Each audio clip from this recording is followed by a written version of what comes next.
Ja aitäh, head kolleegid, head inimesed, kes seda diskussiooni jälgivad. Nagu kolleeg Kütt ütles, et malbelt ja numbrite abiga, et ma siis vaatasin neid numbreid. Ja iseenesest ütlen eelnõu kohta muidugi seda, et nagu ma siin enne ka küsimuste voorus ütlesin, et iga ühiskond peab ikkagi enda nõrgemate liikmete eest hoolitsema, nii et seda pidi vaadates igati mõistlik, aga mõned aspektid tasub veel välja tuua. Käibemaksu tõus, mille sotsiaaldemokraadid koos Reformierakonnaga tegid, tõi riigieelarvesse juurde kusagil 370 miljonit, tõusust endast tuli ilmselt kusagil 300 ringis. Nii et see raha võeti Eesti inimeste taskust ära. Sellel aastal suvel teatavasti tõusis käibemaks veel, nüüd on ta 24%. Ja kui me vaatame nüüd seda sihtgruppi, kes on selle toimetuleku toetuse saajaid, neid on möödunud aastal kusagil veidike alla 7%. No ma püüdsin täna siis arvutada riikliku statistika ja eelarve numbrite pealt, et kui palju võeti siis raha ära selle käibemaksu tõusuga just nimelt sellelt sihtgrupilt. Jõudsin numbrini circa 14 miljonit. Ja nagu me täna kuulsime, kolleeg Kütt ütles, et riigieelarve kulu selle toetuse piiri tõstmiselt 200-lt 300-le sotside arvutuse kohaselt oli kusagil 12-13. Mina jõudsin 14-ni, me oleme samas suurusjärgis. Ühesõnaga tõsteti käibemaksu, võeti inimestelt 14 miljonit ära, ma mõtlen siis seda sihtgruppi, ja nüüd on tuldud eelnõuga, et see 14 miljonit tagasi anda. Kui me vaatame seda, kui efektiivselt Eestis makse kogutakse, siis me oleme siin maailma eesotsas, et kulu maksude kogumiseks ei ole kuigi suur, aga ikkagi selline 500 000 kuni 1 miljon läheb. Palju suurem kulu on toetuste administreerimise kulu. Sinna läheb mõni miljon selle toetuse puhul. Ja siis me jõuame kohta, kus sotsid, kes tõstsid käibemaksu ja võtsid sellelt toetuse saamise sihtgrupilt 14 miljonit ära, on nüüd teinud ettepaneku, millega antaks 14 miljonit tagasi, aga selle kõige peale kuluks selline 3–5 miljonit, et see asi läbi viia.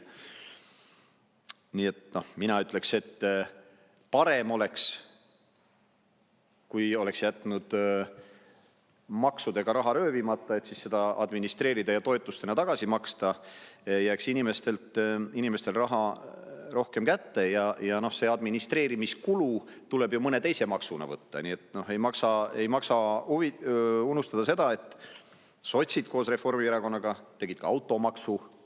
Jälle püüdsin arvutada, et palju sellele konkreetsele toimetuleku toetuse saajate sihtgrupile see kulu oli. 500 000 kuni 1 miljon võeti sealt sellel samalt sihtgrupilt. Teatavasti on seal sihtgrupis ka palju lastega peresid. Kaotati ära sotsid koos Reformierakonnaga tulumaksu vabastus lapse ülealpidamise puhul. Hinnanguliselt ma ütleks jälle 500 000 kuni 1 miljon võeti sellelt samalt sihtgrupilt. Lisaks tõsteti igasuguseid tasusid, lõive iga toimingute eest riigiga, KOV-iga. Nii et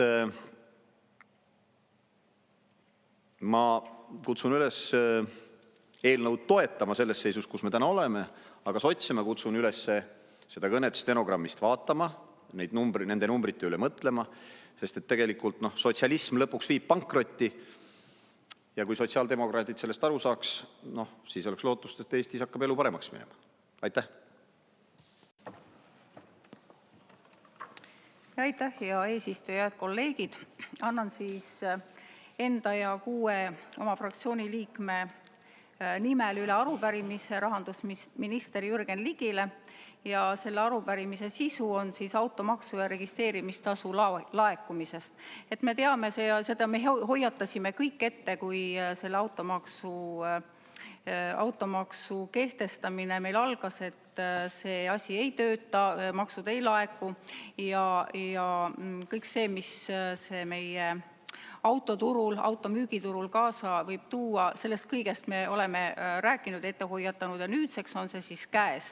Eesti väljaanded on tänavu mitu korda kirjutanud, et sel aastal on siis autode turg suures madalseisus, nii kasutatud autode müügiturg kui ka uute autode müügiturg.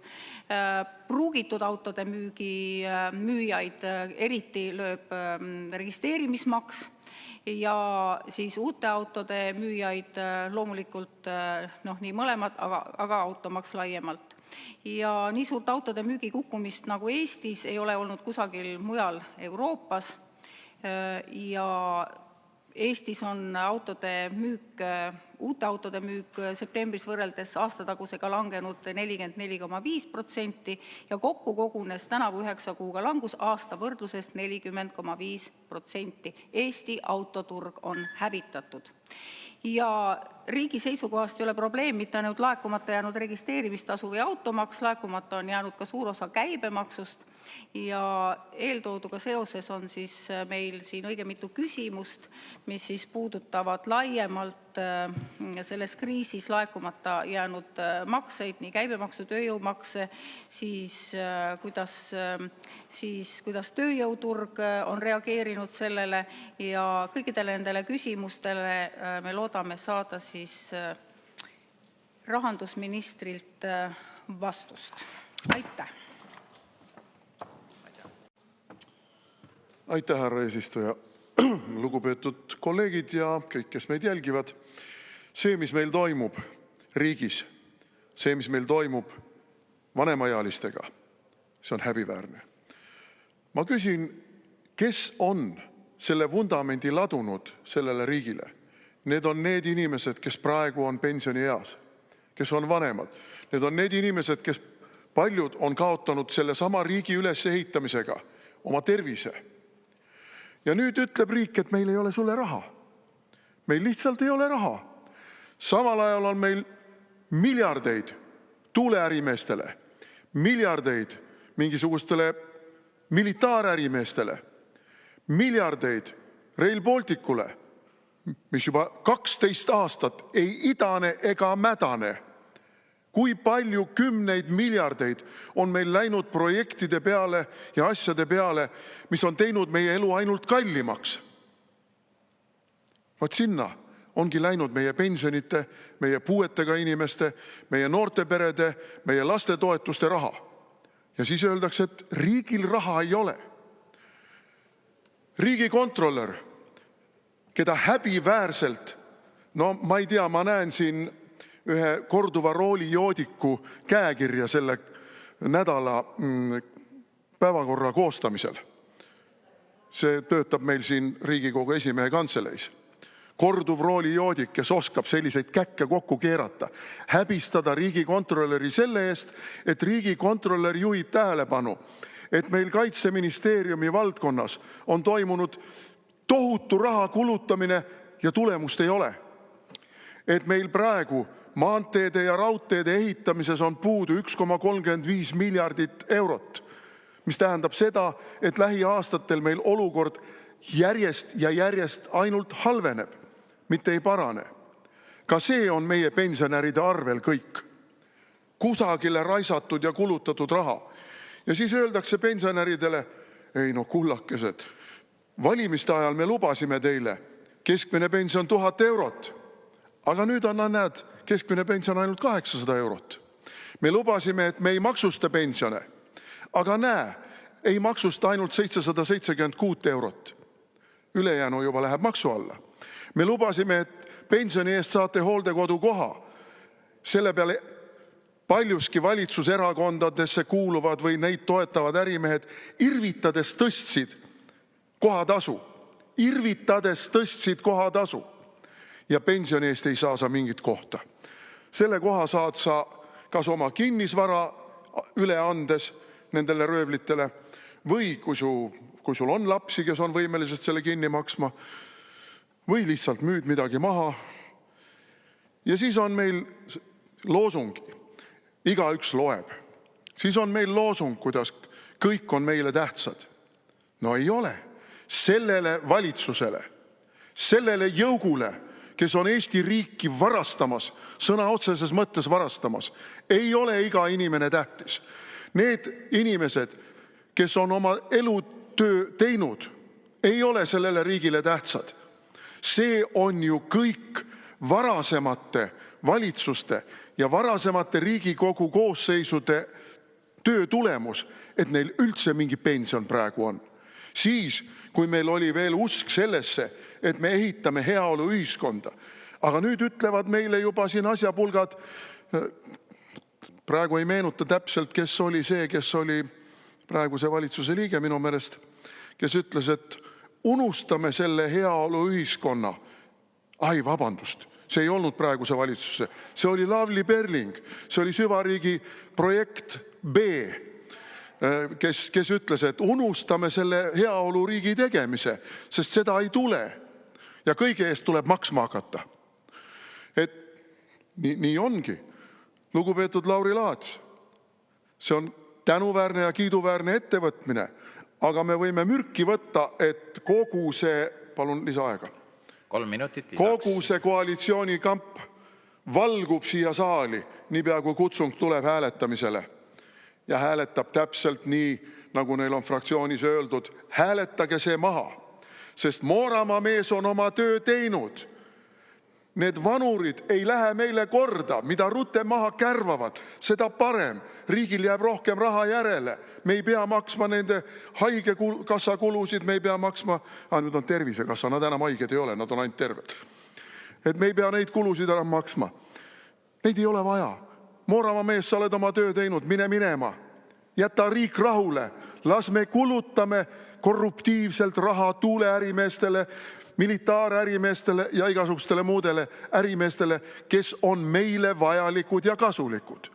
See on selle täiesti mädanenult korruptiivse riigi loogika. Ja siin ei ole mitte mingit muud varianti, kui see jõuk tuleb võimult eemaldada. Ja mul on lootus, ja mul on siiras lootus. Kohalikud valimised näitasid, et nad juba otsivad urgusid, kuhu peitu pugeda. Nagu rotid. No neil on karvased sabad, aga nagu rotid. Sest peitsid ennast juba paljud valimisliitudesse. Ja paljudes kohtades, mida nad pidasid oma, nagu feodaalajastul. See on minu lään. Rae vald on minu lään. Pärnu linn on minu lään. Teil ei ole õigust sellele läänile. See on mulle antud ja see peab mulle jääma. Aga kuningas rahvas otsustas siiski vaatamata e-valimiste pettustele, et see ei ole sinu lään. Me võtame selle sult ära. Ja me võtamegi selle läänilelt ära, aga Eesti riik ei ole nende lään. Ja ausad pensionärid, toetage meid selles, sest võimul olijad teid ei hakka iialgi toetama. Te olete neile tülikas lisakulu, mis ei lase kõike seda raha, mida nad arvavad, et nad võivad karistamatult kasutada, omade vahel ära jagada. Lugupeetud pensionärid, toetage neid, kes toetavad teid. Ja need ei ole mitte praegu võimul olevad erakonnad. Head kolleegid, esitan arupärimise siseminister Igor Tarole seoses kiiruskaameratega.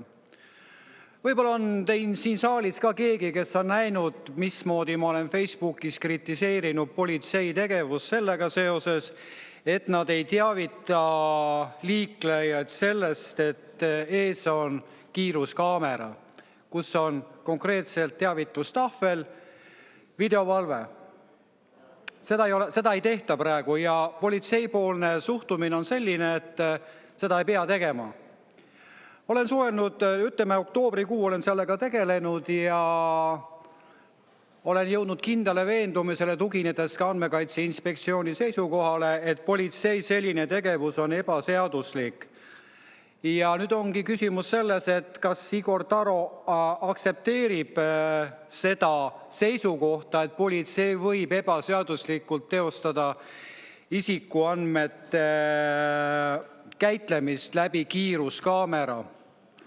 Ja ma tahaksin tuua veel ühe näite selle kohta, milline on politseijuhtide ülbus selle kohta, kui ma olen sellele asjaolule tähelepanu juhtinud, siis näiteks Politsei- ja Piirivalveameti Ida prefektuuri teabebüroo liiklusmenetlustalitluse politseikolonel leitnant Alar Karu on lausa kirjalikult mulle teatanud, et osutusmärgi ehk siis selle teabetahvli kirjeldamine õigusaktis ei tee seda kasutamist kohustuslikuks. Kuhu me oleme jõudnud? Politsei ei täida seadust ja ütleb, et selle täitmine pole kohustuslik. Aga miks me siis peame kiirusepiirangutest kinni pidama? Või on meil tõesti juba politseiriik juba nii kõvasti sees, et seda enam muuta ei anna? Ja sellega seoses esitangi 7-küsimuseliku arupärimise Igor Tarole, siseministrile, ja ootaks ka vastust adekvaatselt. Aitäh!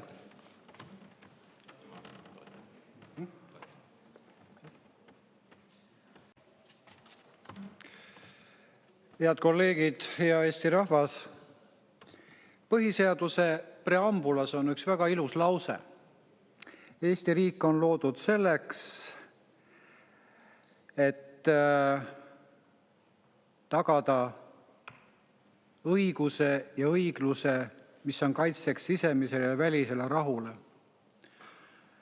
Ilus kõlav loosung, aga kas praegune valitsus teeb siis selliseid toiminguid, mis on kasuks õiglusele ja õigusele ning tagab ka sisemise rahu?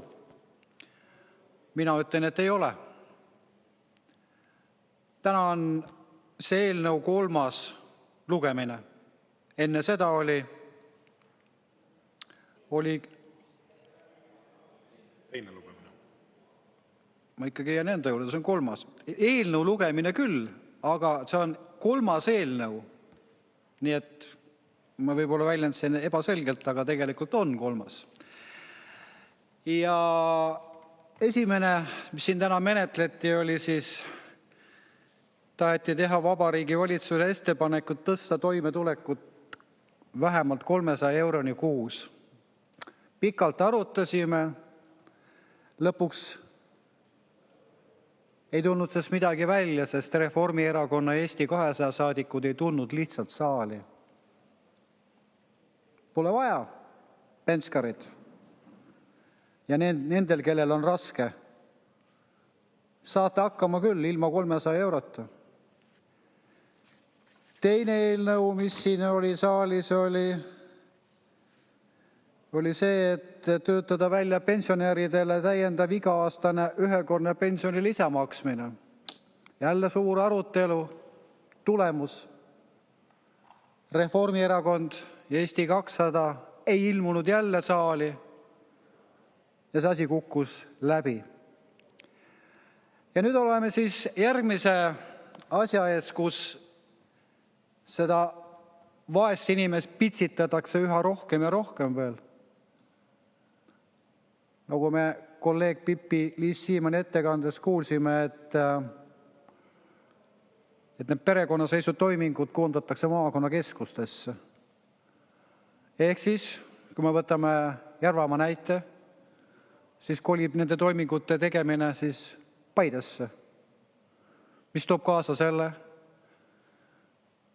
et igast Järvamaa nurgast, kellel on vaja seda toimingut teha, peab mingi nipiga saama Paidesse, omades selleks vähemalt siis kas autot või siis sõpra, kellel on auto, et sinna keskusesse kohale jõuda.